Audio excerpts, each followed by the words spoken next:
El tema que vamos a ver esta mañana lo hemos titulado Si mi pueblo se humillare. Cuando hablamos de humillarse, significa acercarse a Dios con una actitud de sumisión, de acatamiento, de transparencia, de honestidad, con el deseo de reconocer verdaderamente quién es Él y nosotros ponernos a su servicio. Verdaderamente la Escritura no se equivoca cuando nos enseña y nos dice las cosas de manera clara. Primera de Pedro, capítulo 5, versículo 6 dice: Humillaos pues bajo la mano poderosa de Dios, para que Él os exalte cuando fuere tiempo. Y recuerde, Santiago capítulo 4, versículo 6, Dios da gracia a los humildes y resiste a los soberbios. Cuando hablamos de humildad, de reconocer quién es Dios y el poder que Dios tiene, es algo que debe hacernos a nosotros reflexionar sobre nuestra vida, sobre lo que estamos siendo. Durante años, el mundo en el que vivimos se ha empeñado en alejar a Dios, se ha empeñado en olvidarse de Dios, en hacerlo a un lado. La soberbia del hombre, el deseo de creerse autosuficiente, hace que el hombre deje a Dios por un lado y se enfoque en las cosas materiales que tiene, en la preparación secular que tiene y se cree autosuficiente. Tienen que venir circunstancias difíciles para que entonces reconozcamos que ni el dinero, que ni nuestra posición, que ninguna otra cosa es más importante que estar bien delante de Dios.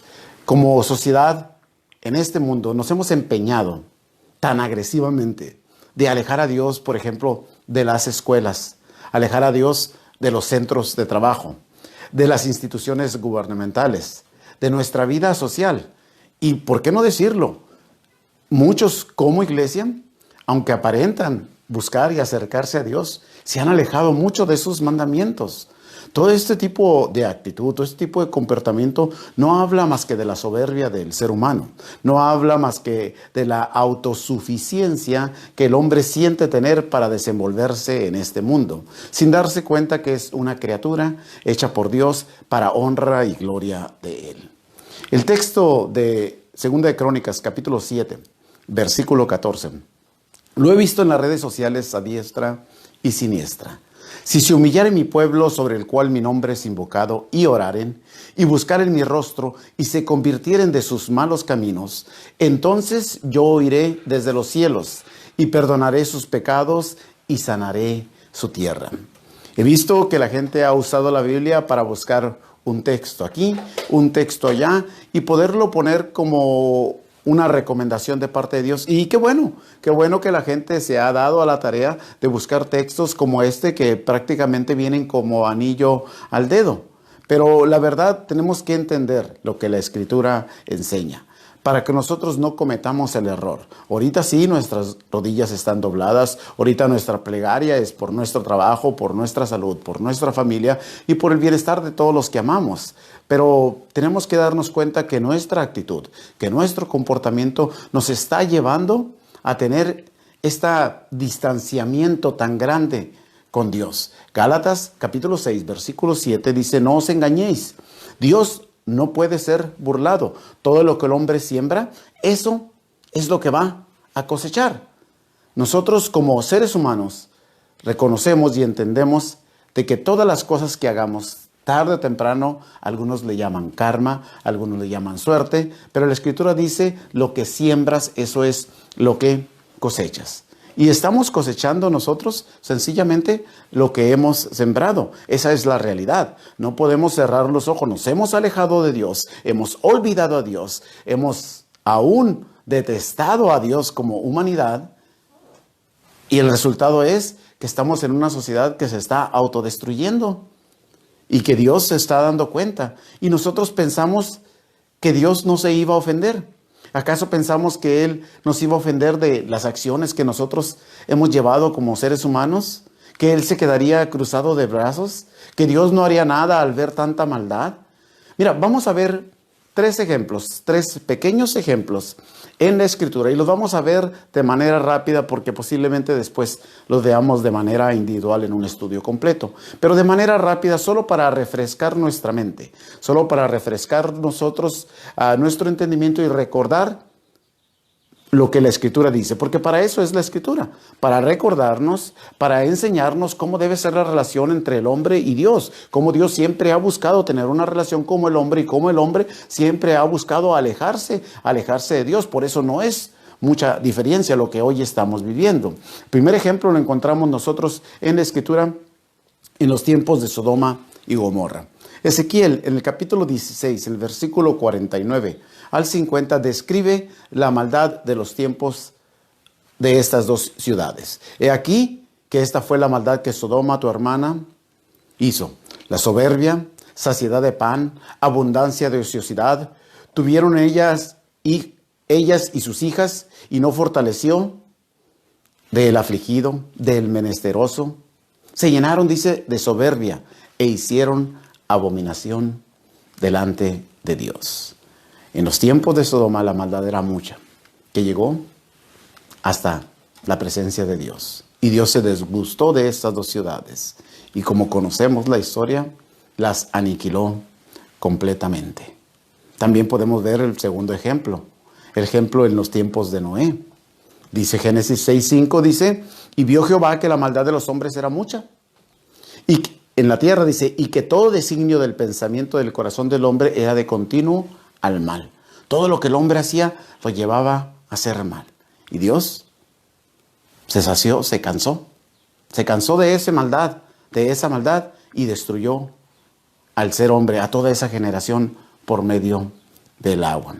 Si hablamos de un pueblo elegido, de un pueblo escogido de parte de Dios como es el pueblo de Israel, que Dios le demostró su grandeza a través desde el tiempo que lo tomó saliendo de Egipto, y durante todo el tiempo que estaba en el desierto Dios le cuidó y le mostró sus grandes poderes, su gran cuidado y su gran amor, y este pueblo renegó en contra de él.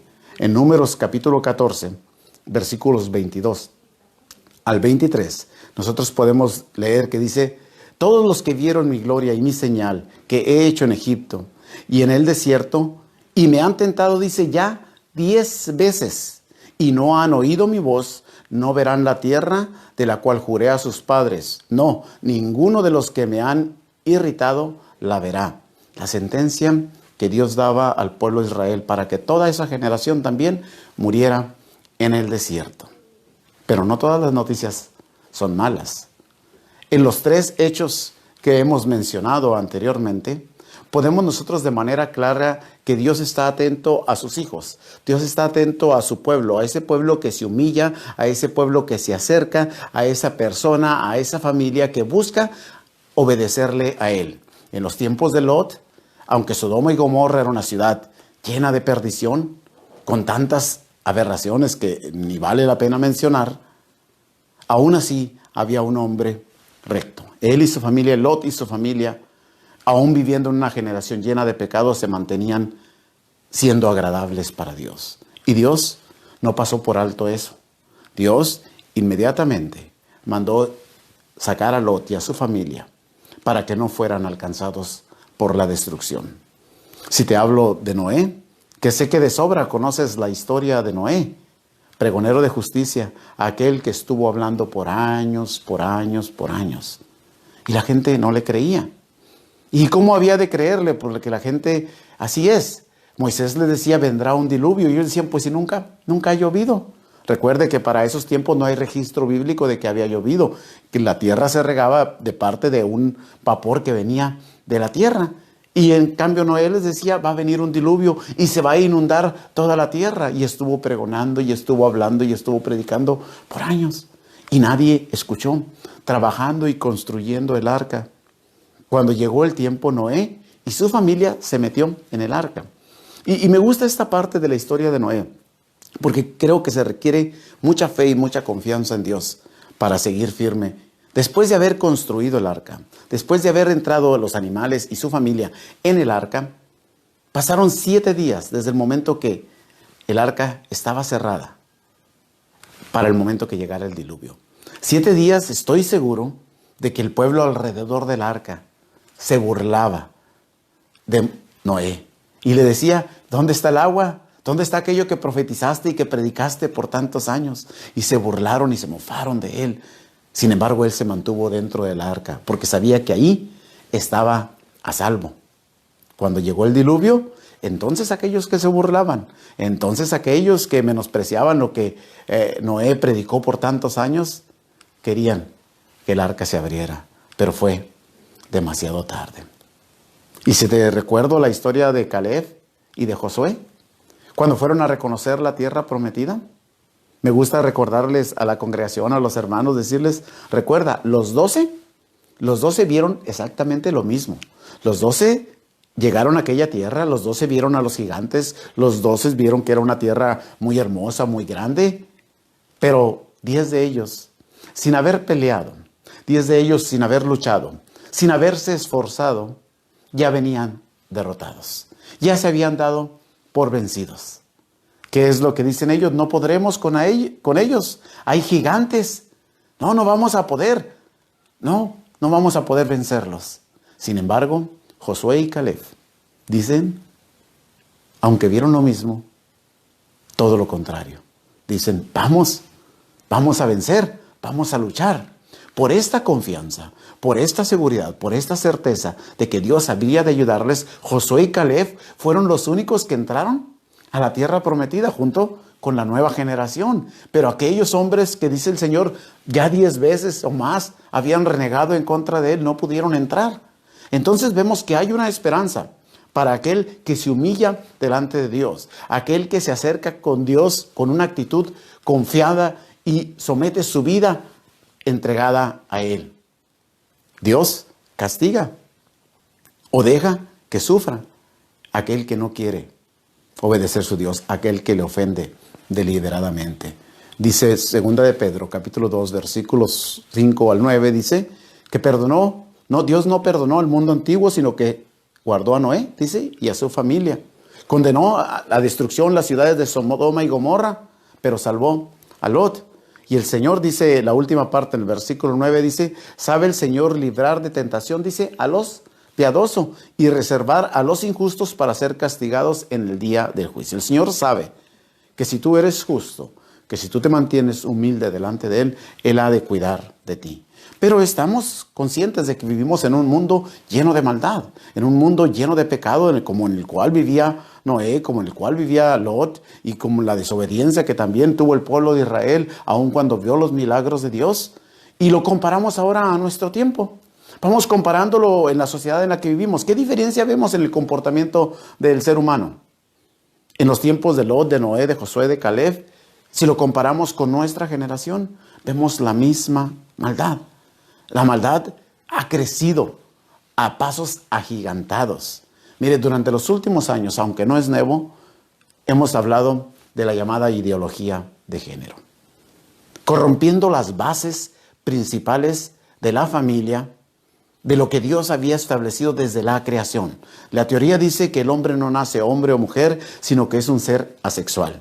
Y que la sociedad, de manera arbitraria, asigna los roles masculino o femenino en base a una sociedad machista o patriarcal.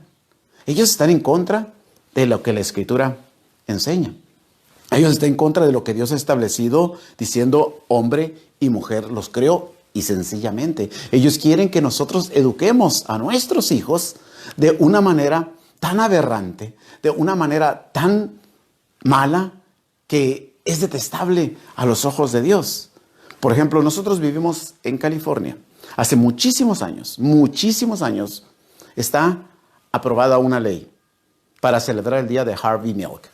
Es una ley que ya está establecida, que ya está aprobada y que los distritos escolares no tienen la obligación de avisar a los padres cuándo han de celebrar o hacer esta celebración. ¿Y saben qué consiste esta celebración?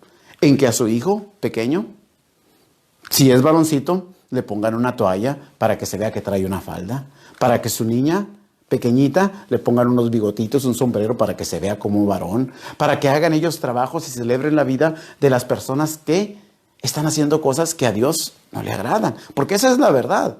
Sí, estamos en la libertad tanto de aceptar o no aceptar las cosas, pero lo que dice Dios, eso ya es algo que está establecido y tenemos sencillamente que obedecerlo. La ideología de género quiere romper el núcleo, el centro principal de la familia, de la sociedad y de la iglesia. Y nosotros estamos envueltos en esto. Es una sociedad que ha hecho cosas aberrantes. Puedo darte otro ejemplo, por ejemplo, el aborto. El problema de la pandemia que empezó en el mes de diciembre. Estamos hablando de diciembre, enero, febrero, marzo y ya estamos a mediados de abril. 4 meses y medio.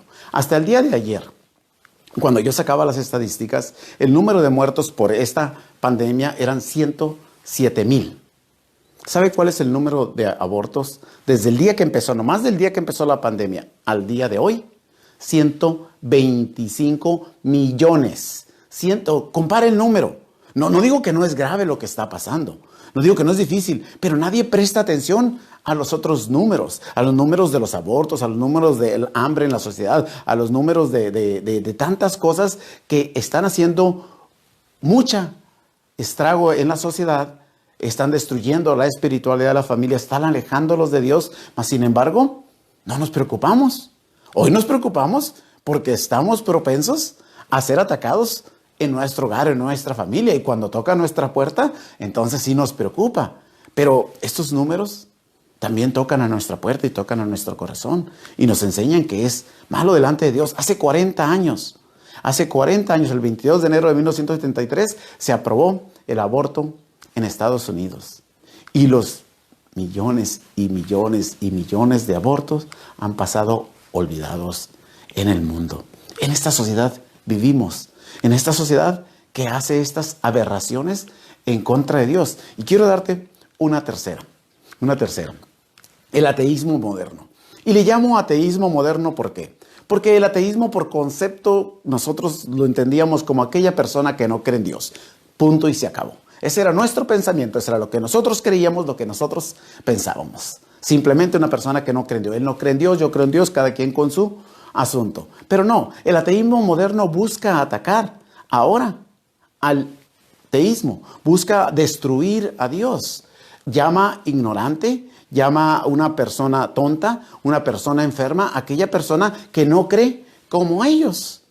Y retan al cristiano, retan al hombre de Dios a pedirle a Dios que los pare.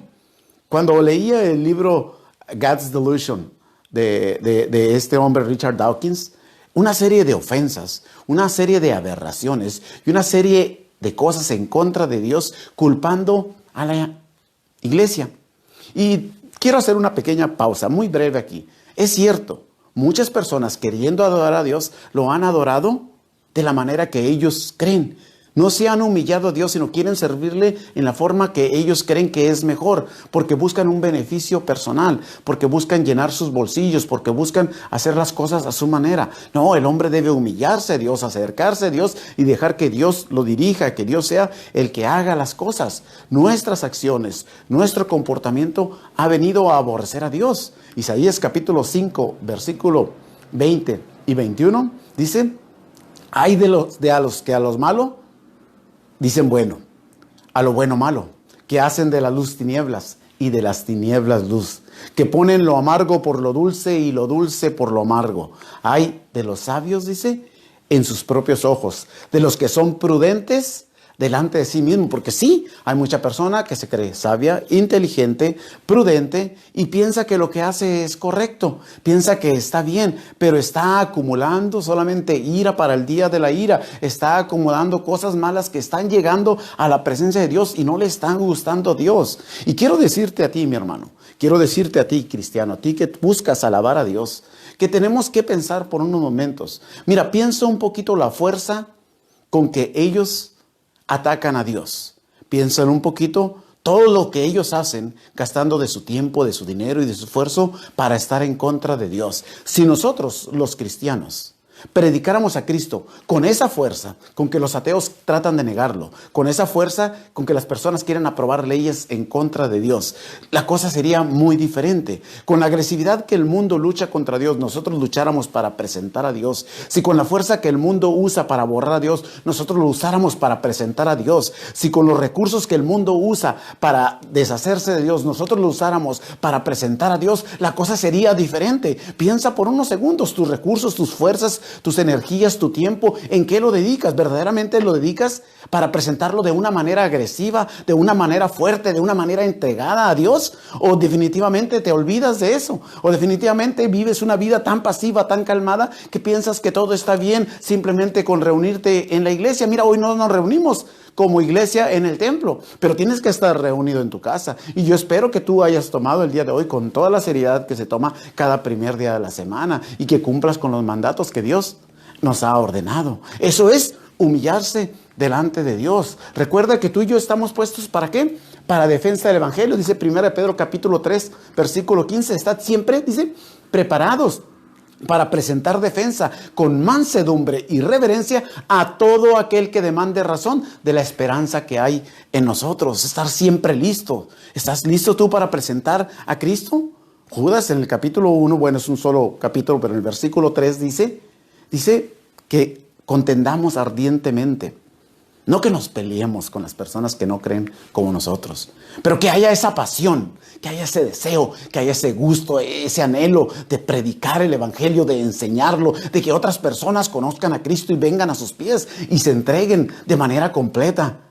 Imagínate si nosotros pensáramos como lo hacía el apóstol Pablo, 1 Corintios capítulo 9, versículo 16.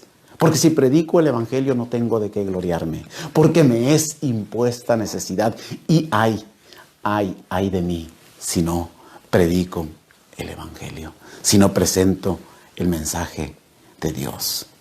Dice la Escritura, deje el hombre impío su camino y el hombre inicuo sus pensamientos, y vuelvas a Jehová, el cual tendrá misericordia, y al Dios nuestro, el cual será amplio en perdonar. Es la verdad. Dios sigue siendo, a pesar de las circunstancias, un Dios paciente, que quiere que tú, sí, mi amigo, sí, Pedro, sí, cada uno de ustedes que me está escuchando, quiere que tú vengas a los pies de Cristo, que aproveches esta oportunidad y te reconcilies con Dios. Deje el hombre impío sus caminos, dice, y vuelvas a Dios. Humíllese a Dios.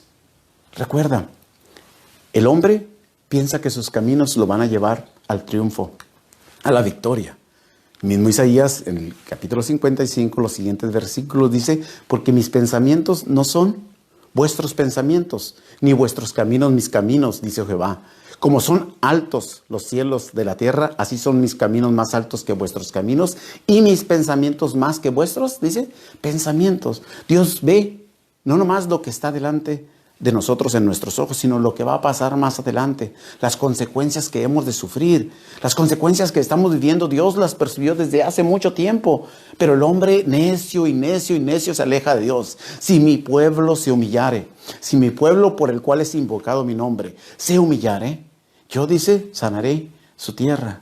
Si mi pueblo me orare, si mi pueblo verdaderamente se acercara a mí con una actitud de sumisión, de acatamiento, transparente, con un corazón honesto, y viniera y entregara su vida a mí, dice el Señor, yo lo sanaré.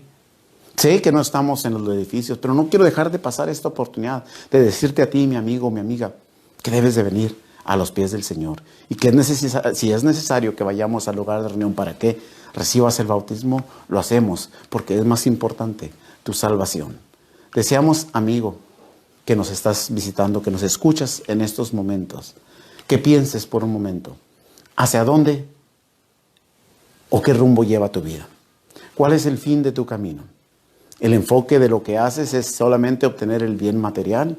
Porque lo que nosotros como cristianos entendemos, conocemos y sabemos es que este tiempo es pasajero, y que si nosotros nos humillamos hoy delante de Dios, estaremos delante de su presencia por una eternidad.